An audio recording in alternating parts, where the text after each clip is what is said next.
Thank you so much for speaking to NDTV. We talk at a time when there is expectation of some sort of a proposal that may be on the table to end the almost 3-year-long Russia-Ukraine war.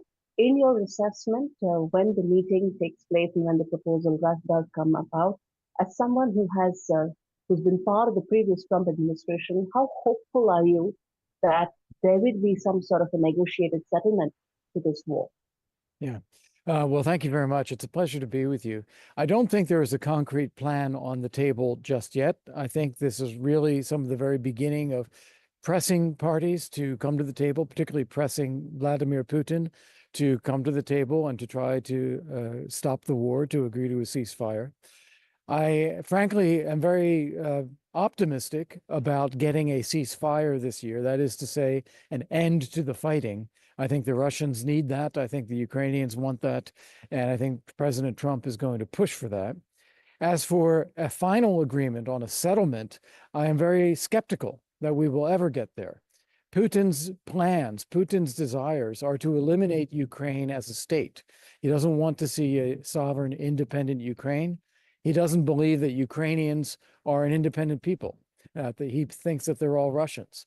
And so I don't think he's going to agree to anything that's reasonable at all. So we may end up in a situation that is based on an end of the fighting and then deterrence against Russian future attacks, and then integrating Ukraine into the rest of Europe. So we have sort of an uneasy peace rather than a final settlement.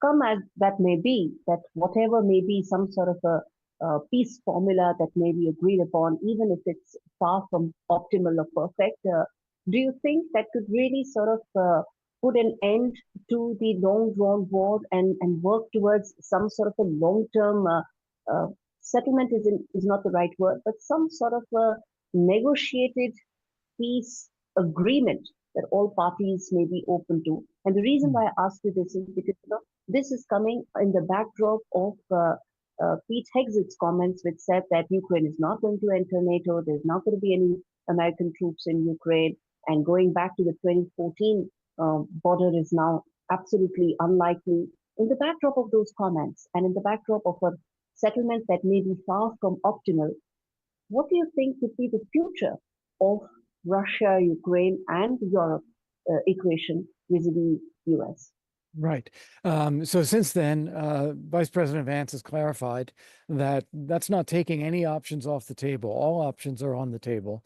As for NATO membership, that's not something that should be discussed with Russia.